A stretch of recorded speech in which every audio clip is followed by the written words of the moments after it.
வணக்கம். இன்றைய கல்வி கதவு உங்களை அன்போடு வரவேற்கிறது. இப்போ குரூப் ஃபோரில் நம்ம இலக்கணத்தை முழுமையாக கற்றுக்கணும். உதாரணத்துக்கு 6ஆம் வகுப்புலேருந்து 12ஆம் வகுப்பு வரைக்கும் படிக்கின்றாங்க. சரி, இந்த 6ஆம் வகுப்புலேருந்து 12ஆம் வகுப்பு வரைக்கும் இந்த இலக்கணம் தான் திரும்ப திரும்ப வருது.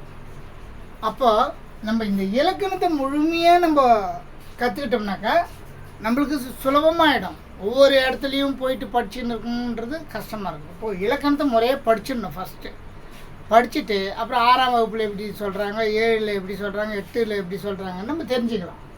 உதாரணத்துக்கு முதல்ல போகும்போது எழுத்துலேருந்து போவோம். சரி, எழுத்துன்னா என்ன? எழுதப்படுவது எழுத்து, அதான் எழுத்து. அப்போ அந்த எழுத்தில் நம்மளுக்கு முதல் எழுத்து இப்போ நம்மளுக்கு பேருக்கு முதல் எழுத்துன்னா சொல்கிறோம் இனிஷியல், அதான் முதல்ல இருக்குது, அதை தான் நம்ம முதல் எழுத்துன்றோம். இப்போ இதில் முதல் எழுத்து என்பது உயிர் எழுத்து. அப்போ உயிர் எழுத்துனா உங்களுக்கு தெரியும், ஆ முதல் அவ் வரை, அ இ உ ஏ ஐ ஓ அவு. இந்த முதல் எழுத்துலேயே குறில் எழுத்து, நெடில் எழுத்து, அதை நம்ம தெரிஞ்சுக்கணும். அ இ உ ஏ ஓ குறில் எழுத்து, ஆ இ உ ஏ ஐ ஓ அவு நெடில் எழுத்து. இப்போ ஐ நெடில் எழுத்து, நல்லா ஞாபகம் வச்சுக்கணும். இப்போ சிறு வயதுலேருந்து நம்ம படிக்கும்போது 2 எழுத்து வரல, ஆ இ வருது, ஐக்கு வரல அப்படின்னும் போது என்ன பண்ணுவோம், ஐ குறில் நினச்சின்னு இருப்போம், நெடில். சரி, அப்போது அதில் உயிரெழுத்தில் குறில், நெடில், அதை ஞாபகம் வச்சுக்கோங்க.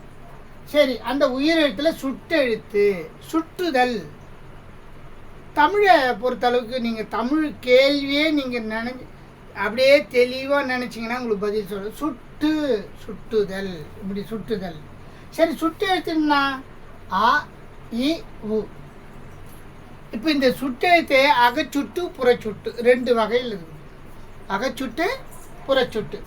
இப்போ இதில் பாருங்க, அவன், இவன், உவன், இந்த பேருக்குள்ளேயே சுட்டு இருக்குது. அவன் என்ற வார்த்தையிலேயே சுட்டு இருக்குது ஆ, இவன் என்ற வார்த்தையிலே ஈ இருக்குது, உவன் என்ற வார்த்தையிலே ஊ இருக்குது. அப்போது பேருக்குள்ளேயே இருக்கிறதுனால இது அகச்சுட்டு. சரி, புறச்சுட்டுனா என்ன? இதை பிரிங்க. ஆ கூட்டல் பையன் அப்பையன், இந்த ஆ தனியாக வருது. ஈ கூட்டல் பையன் இப்பையன், ஊ கூட்டல் பையன் உப்பையன். அப்போது அகச்சுட்டு, புறச்சுட்டு. பேருக்குள்ளே இருந்தால் அது அகச்சுட்டு, அவன், இவன், உவன். இன்னொன்று, இதில் பேருக்குள்ளே இருக்குது, தனியாக வந்தால் புறச்சுட்டு, அப்பையன், இப்பையன், உப்பையன். உப்பையன் இப்போ வழக்கத்தில் இல்லை, இலக்கியத்தில். அவன், இவன், உவன். அதோ பார், இதோ பார். உதுக்கான், உதுக்கான். உதுக்கான்னா இலக்கியத்தில் வருது. அங்கே தூரமாக இருக்கிறதுக்கும் கொஞ்சம் கிட்ட இருக்கிறதுக்கும் நடுவில் இருக்கிறது தான் உதுக்கான். அந்த உதுக்கான் என்ற வார்த்தை நம்ம பயன்பாட்டில் இல்லை, இலக்கியத்தில் இருக்குது. ஆக நீங்கள் அதை தெரிஞ்சு வச்சுங்க. ஆ இ உ. உப்பையன்னா அந்த பையனுக்கும் இந்த பையனுக்கும் நடுவில் உப்பையன், அதுதான் உ. அதோ பார், இதோ பார். உதுக்கான் எம்மூர், உதுக்கான் எம்மூர் அப்படின்னு ஒரு இலக்கியத்தில். அப்போது தூரத்துலையும் இல்லாமல் கிட்டவும் இல்லாமல் நடுவில் வர்றது. அப்போது நீங்கள் இலக்கணத்தில் முதல்ல போகும்போது காலடி எடுத்து வைக்கும்போது எப்படி வைக்கணும்?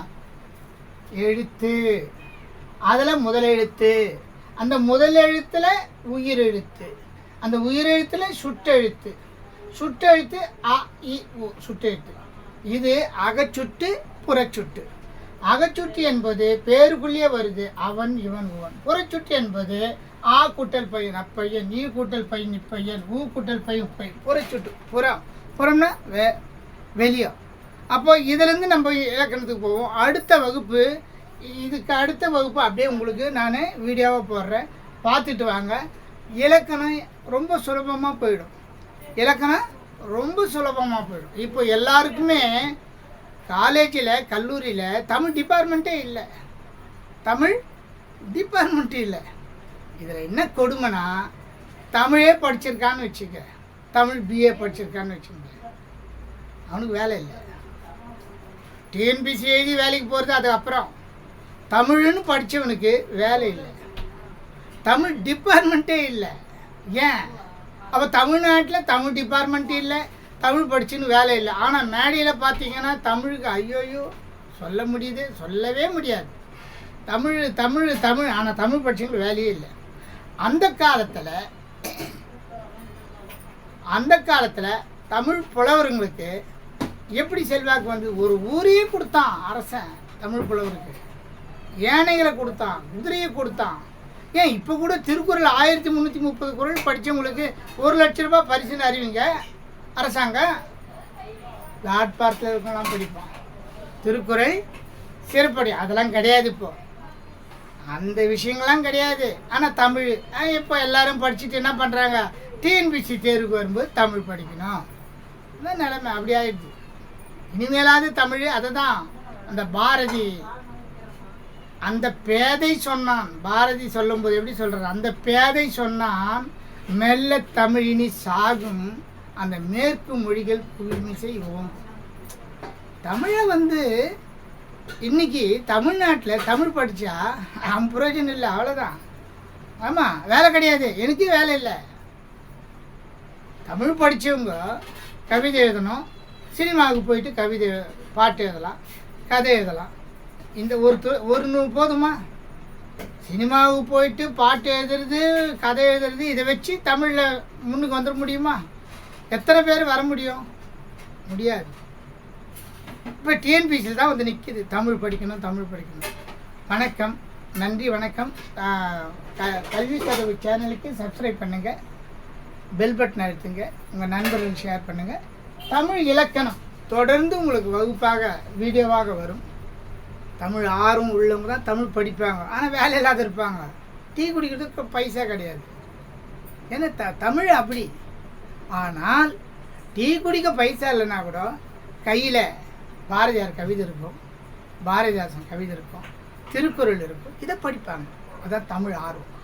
நன்றி, வணக்கம்.